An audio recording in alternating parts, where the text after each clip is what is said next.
1950년대 후반부터 1990년대 초반까지 전세계 조선업을 휘어잡은 주인공은 일본입니다. 80년대에는 전세계 바다를 떠다니는 배 중 절반을 일본이 건조하던 시절도 있었죠. 그런데 최근 1년 동안 일본 조선업의 위상이 바닥으로 내팽개쳐지는 초대형 사고가 몇 건 터졌습니다. 이는 단순히 누구나 칠 수 있는 사고가 아니라 평생 한번 있을까 말까한 대형 사고였기 때문에 이제 진짜 일본 조선업이 설계도 제대로 하지 못한다는 오명까지 쓰게 만들었습니다. 어떤 사고들이 있었던 걸까요?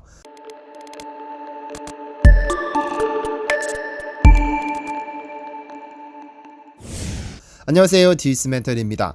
갑작스레 불어난 황토물이 세차게 휘몰아치며 인간이 애써 다져놓은 모든 것들을 쓸어버립니다. 그리고 불과 몇 시간 만에 말 하나가 전부 쓸려버리죠. 물이 세상을 집어삼키는 모습은 언제 봐도 위협적이고 공포스럽습니다. 사상 최악의 폭염을 겪고 있는 캘리포니아에서는 결국 숲을 폐쇄하기로 결정하기도 했습니다. 플루마스 구규림에서 시작된 산불은 현재까지 3천만 평이 넘는 숲을 파괴시키면서 네바다주 인근으로 번지고 있는 상황인데요. 모든 것을 잿더미로 만들어버리는 산불은 보는 이들의 가슴을 서늘하게 만듭니다. 최근 수십 년간 지구는 급격한 기후변화로 몸살을 앓고 있습니다. 폭염과 폭우는 일상에 가깝고 모래폭풍과 같은 자연의 공습이 세계 곳곳에서 일어나고 있죠. 지난 2021년 7월 25일 중국 서부 간수성에서는 순식간에 모래폭풍이 불어닥쳐 도시 전체를 뒤덮어버렸습니다. 거대한 재앙이 닥치기라도 하듯이 갑작스레 세력을 불린 모래폭풍은 눈 깜짝할 사이에 고속도로를 포함한 도시 전부를 뒤덮어버립니다. 당시 대낮이었음에도 가시거리가 불과 5m에 불과해 영화에서나 보던 공포가 현실로 다가왔는데요. 폭염, 홍수, 태풍, 가뭄, 지진 등은 자연재난입니다. 감염병 사태, 붕괴사고, 침몰사고와 같은 인간의 부주의나 고의로 발생한 재난은 사회재난으로 분류하죠. 그런데 문제는 이런 유형의 구분이 이제 더 이상 무의미해지고 있다는 점입니다. 왜냐하면 인간의 부주의로 일어나는 사회재난이 자연재난에 가까운 피해를 남기기 때문입니다. 그런데 인간의 부주의를 일으킨 재앙은 되돌릴 수 없는 상처를 남깁니다. 그것이 금전적이든 환경적이든 말이죠. 최근 1년 새 일본은 자연재난에 가까운 사회재난을 일으키면서 국제사회의 민폐국이 되어버렸는데요. 사고 하나가 수습될 쯤이면 다른 사고를 연이어 터뜨린 일본에게 무슨 일이 있었던 것일까요? 최근 일어난 사건은 아니지만 일본의 조선업이 진짜로 망했구나라는 사실을 확인시켜준 일이 있었습니다.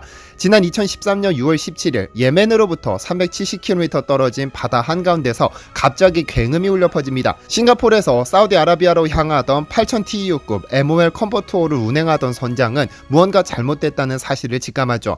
아니나 다를까 컨테이너 4382개를 실은 8000TEU급 대형 선박의 정중앙이 쩍하고 갈라지더니 순식간에 컨테이너가 전부 바다로 떨어져 내렸습니다.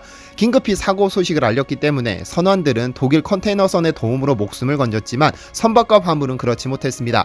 빠르게 예인선 4대를 투입시켜 절반을 구했으나 나머지 절반을 구하기 위해 도착했을 때는 이미 시간이 너무 늦어버렸죠. 서서히 침몰하더니 결국 컨테이너도 선박도 구하지 못했는데요. 그런데 이 선박은 미쓰이 선사가 운영하던 컨테이너선으로 제작은 미쓰비시 중공업이 맡았습니다. 한때 일본에서 가장 선박을 잘 만든다던 이 미쓰비시 중공업이 선박을 절반으로 쪼개버리는 전무후무한 사고를 친 것이죠. 근데 더 큰 문제가 터지고 말았습니다. 지난 2007년 나폴리오 사고 후 국제해사기구 IMO는 성급 검사를 상당히 강화시켰는데요. 이에 미쓰비시가 함께 건조한 자매 선박 6척을 수배해 전수조사한 결과 전부 같은 문제를 안고 있다는 점이 드러났습니다.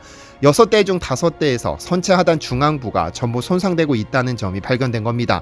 만약 이 5대가 그대로 운행했더라면 5대 전부 같은 운명에 처할 뻔했는데요. 결국 이 5대 선박들은 전부 운항 중지 후 선체 보강을 실시해야 했죠. 그런데 이 사고는 한국 조선업계에게 호재가 됐습니다.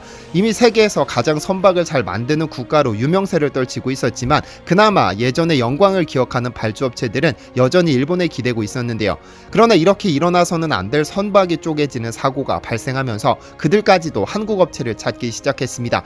이렇게 발주량 감소에 따른 엔지니어의 노령화 그리고 정부 투자의 감소가 지속적으로 이어지면서 이제 선박 건조 분야는 꿈도 꾸지 못하는 상황이 됐죠. 그런데 불과 7년이 지난 2020년, 2021년 1년 동안 일본 조선업체들이 연달아 초대형 사고를 터뜨렸습니다. 초대형 사고의 시발점은 모리셔스에서 일어났습니다.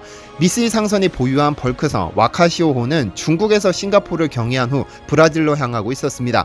그런데 모리셔스를 지나가던 중 산호초에 자초되는 사고가 터집니다. 그런데 단순히 산호초와 부딪힌 것이라면 문제가 되지 않겠지만 와카시오호는 산호초에 오일 탱크를 정면으로 들이받으면서 원유가 새나오기 시작했죠. 벌어졌죠. 보통 선박이 해상에서 좌초되면 옴짝달싹도 할 수 없는 상황이 벌어지는데 오일 탱크가 부서진 상태로 옴짝달싹 못하게 됐으니 기름이 그대로 바다로 흘러내렸습니다. 천혜의 자연 환경을 자랑하는 모리셔스 바다에 긴 기름띠가 생기기 시작하더니 1000톤이 흘러나와 바다뿐 아니라 숲까지 스며들어 전부 오염시켰는데요. 일본 해운사는 3주에 걸쳐 선박에 남은 원유 3000톤을 전부 제거했다고 밝혔지만 오염된 자연을 복구하기까지는 최소 수십 년이 걸릴 것으로 예상됩니다. 태안 기름 유출 사고를 기억하시는 분들은 이후 얼마나 끔찍한 상황이 펼쳐질지 눈에 선하실 텐데요. 이 사고가 터지고 일본 정부는 전 세계로부터 민폐국으로 미운 털이 박혔습니다.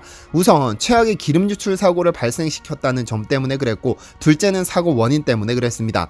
원래 이 모리셔스 해안은 수심이 굉장히 얕은 관계로 10만 톤급 선박이 지나가서는 안 되는 해역입니다. 하지만 당시 와카시오호는 공짜 와이파이를 이용하겠다는 욕심으로 사고가 터졌습니다. 작은 욕심이 최악의 사고로 이어졌죠. 여기에 일본 정부의 대응에도 비판이 쏟아졌는데요. 모리셔스 정부는 사고 후 비상사태를 선포해 전 세계에 도움을 요청했습니다. 그런데 일본 정부는 사고를 일으킨 원인 제공자임에도 고작 6명의 구조요원을 파견했습니다. 프랑스는 해군 함정과 군용기까지 동원했고 수천 명의 봉사자를 투입시켰음에도 일본은 고작 6명을 파견했다는 사실이 염치가 너무 없었던 것이죠. 결국 사고 발생 후 3주가 지나고 선박은 2013년 사고 때처럼 또 두동강이 나버렸습니다. 도대체 일본 왜 이래라는 비난이 쏟아지기 충분한 상황이었습니다. 어쨌든 이런 초대형 기름 유출 사고가 터지고 난 후 모리셔스 정부는 화물선 소유주인 일본 쇼센 미쓰이에게 어업 지원비 360억 원을 요구했습니다. 그런데 일본이 만든 선박에 컨테이너를 맡긴 화주들은 꽤 겁이 날 것 같습니다. 불과 3달 뒤 또 컨테이너 분실 사고가 발생했으니까요. OECD에 따르면 오늘날 전 세계 무역의 90%는 바다를 통해 운송됩니다. 약 9만 척 이상의 화물선이 매일같이 바다를 항해하는데 이들이 나르는 컨테이너가 무려 4천만 개에 이르죠. 2020년 11월 30일 중국을 출발해 캘리포니아 롱비치로 향하던 원 에이퍼스호는 하와이 북서쪽 2600km 떨어진 지점에서 예상치 못한 강풍을 맞닥뜨립니다. 예상치 못한 악천후를 견디지 못한 선박은 선박 상부가 휘청거리더니 갑판에 실린 컨테이너가 와르르 무너져 내렸죠. 바다에서 갑작스런 악천후를 만나게 되면 아무리 튼튼한 선박이라도 위험할 수 있습니다. 불안정한 바다에서는 배 옆으로 파도가 칠 수 있는데 파도가 조금 높다면 배는 좌우로 뒤뚱거리는 롤링 현상을 겪습니다. 몇 번 기우뚱하다 다시 제자리로 돌아오는 경우가 대부분입니다만 이것은 롤링 각도가 20도 이내일 경우입니다. 만약 30도를 넘어가게 되면 화물의 무게가 가중되면서 운동 에너지를 증폭시키고 결국 컨테이너는 무너지게 됩니다. 원 에이퍼스호가 이 사고를 겪은 것이죠. 사고 후 컨테이너 대부분이 바다로 떨어졌는데 그 수가 무려 1816개나 됐는데요. 세계해운협의회에 따르면 지난 10년 동안 바다에서 유실되는 컨테이너는 한 해 평균 1382개에 불과한데 이 사고로 10년치 평균을 넘어버렸습니다. 다른 선박에서 찍힌 영상을 살펴보면 적어도 8단으로 쌓아 올린 컨테이너는 마치 박스가 무너지듯이 전부 쏟아져 내렸습니다. 하지만 기름 유출도 아닌 단순 컨테이너가 쓰러진 것인데 하와이 주정부와 미국 정부가 상당히 불쾌한 기색이 역력했습니다. 왜냐하면 분실된 1800개 컨테이너 중 60개에 위험물질로 분류된 화학비료가 섞여 있었기 때문이죠. 만약 이 컨테이너들이 오픈된다면 하와이 앞바다는 말 그대로 지옥이 될 가능성이 높아 상당히 예민하게 반응할 수밖에 없었는데요. 이 배는 오션 네트워크 익스프레스라는 일본 국적의 해운회사 소속인데 이 회사는 일본 우선, 상선 미쓰이, 가와사키 기선 3개가 합작해 세운 해운회사입니다. 하지만 사고 발생 초기 이 컨테이너 선에 실린 화물에 대해 함구함으로써 상당한 논란을 불러왔었죠. 배를 조금이라도 아는 일반인들도 이 사고에 대해서는 의문을 표했습니다. 전 세계 바다를 떠다니는 선박의 실시간 위치를 제공하는 마린 트래픽에 따르면 이 사고 선박은 2019년에 건조된 신형 선박입니다. 사고 당시 선령이 고작 1년에 불과했죠. 또한 14,000TEU급 컨테이너가 고작 16m에 불과한 파도에 쓰러질 수 있느냐며 선박에 심각한 문제가 있는 것 아니냐는 문제도 제기됐는데요.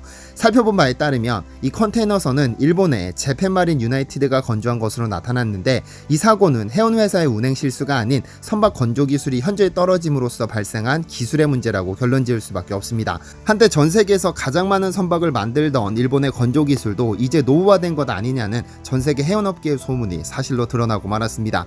현재 한국은 매년 발주되는 전 세계 선박의 절반 이상을 건조하며 독주 체제를 굳혔습니다. 이 독주 체제에는 일본 정부와 일본 조선업계의 몇 번에 걸친 자살골 덕분이었죠. 이 덕분에 한국 조선업계는 세계 1위로 올라설 수 있었습니다. 현재 중국이 빠르게 치고 올라오면서 위협하고 있다고는 하지만 LNG선 등 고부가 가치 선박 분야에 있어서만큼은 독보적인 지위를 누리고 있는데요. 일본의 현재를 반면교사로 한국이 같은 실수를 하지 않도록 지속적인 노력이 필요하겠습니다. 시청해주셔서 감사합니다.